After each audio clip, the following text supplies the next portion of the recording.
নিষিদ্ধ হলেও নীলফামারীর জিমলায় তিস্তা নদীতে নিয়ম নীতি তোয়াক্কা না করেই চলছে অবৈধভাবে পাথর উত্তোলন। যত্রতত্র অবৈধভাবে পাথর তোলার কারণে বাড়ছে নদী পাড়ের ভাঙ্গন, পরিবর্তিত হচ্ছে নদীর গতিপথ। ইতোমধ্যে নদীগর্ভে তলিয়ে গেছে দু একটি গ্রাম ও ফসলি জমি।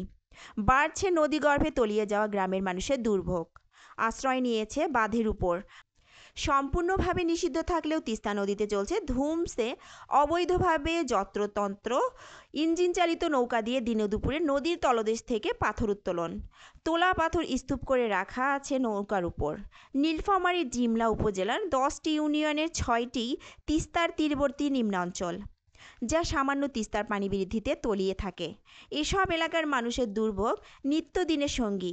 তার উপর অবৈধভাবে পাথর তোলার গ্রুপের যত্রতত্র পাথর উত্তোলন তাদের দুর্ভোগকে আরও বৃদ্ধি করছে। সম্পূর্ণভাবে অবৈধ হলেও একটি চক্র প্রতিদিন তাদের নিজস্ব উদ্ভাবিত নেট যন্ত্রের সাহায্যে যান্ত্রিক নৌকা দিয়ে নৌকার তলদেশ থেকে পাথর তুলছে। পানি উন্নয়ন বোর্ড সূত্র মতে পাথর তোলার কারণে নদীর স্বাভাবিক প্রবাহ ব্যাহত হয়ে গতিপথ পরিবর্তন করে। ভাঙ্গনের প্রবণতা বৃদ্ধি পায়, বসতি ও আবাদি জমি বিলীন হচ্ছে। আর এ কারণেই ইতোমধ্যে খালিশা চরের ও চ্যাপাখড়ি বাড়ি ইউনিয়নের 2টি গ্রাম তলিয়ে যাওয়ায় মানুষ আশ্রয় নিয়েছে বাঁধের উপর। তাছাড়া বাড়ছে 2টি ইউনিয়নের নদী তীর ভাঙ্গন ও তলিয়ে গেছে কয়েকশো একর ফসলি জমি।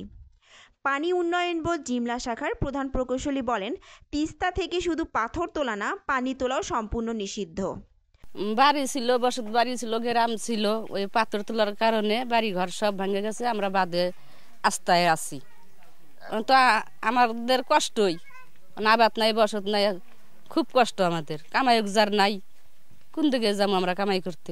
আমাদের এই চর এলাকা অনেক লোকের বসবাস ছিল, হাজার হাজার লোক।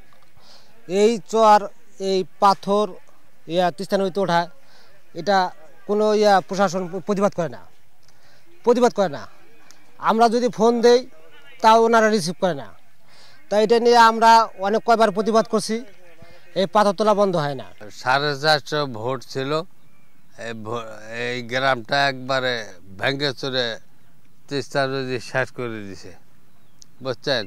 এখন তারা এসপার বাদে একটা আশ্রয় নিচ্ছে। পাথর উত্তোলনটা আসলে এটি যদি অপরিকল্পিতভাবে উত্তোলন হয় তাহলে পরিবেশের এটা ক্ষতি হয়।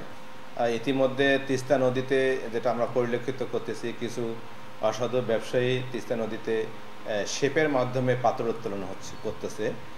এতে করে হয়তো নদী ভাঙ্গনের প্রকোপ বাড়তে পারে। ইতিমধ্যে আমরা এটা উপজেলা প্রশাসনকে জানিয়েছি। ইতিমধ্যে উপজেলা প্রশাসন কয়েক দফায় অভিযান চালিয়েছে। তিস্তা নদীতে পাথর উত্তোলন সেটা সম্পূর্ণ অবৈধ, কারণ পাথর তোলা তিস্তা নদীতে নিষিদ্ধ, বালিও তোলা নিষিদ্ধ। তবে পাথর যদি অপরিকল্পিতভাবে কেউ পাথর তুলে থাকে কিংবা তুলে, তাহলে সেটা কিন্তু নদীর জন্য হুমকি স্বরূপ। নদীর স্বাভাবিক প্রবাহ ব্যাহত হয়, নদী আস্তে আস্তে সরে যায়, তো নদীর ব্যাংকে আঘাত আনে, তো এতে ঘরবাড়ি নদীগর্ভে বিলীন হওয়ার সম্ভাবনা থাকে। তো তিস্তা নদীতে কোনোভাবেই পাথর উত্তোলন করতে দেওয়া যাবে না। নদী থেকে কোনোভাবে পাথর তুলতে দেওয়া যাবে না। এ ব্যাপারে সংশ্লিষ্ট প্রশাসনিক কর্মকর্তারা সার্বক্ষণিক সজাগ আছেন।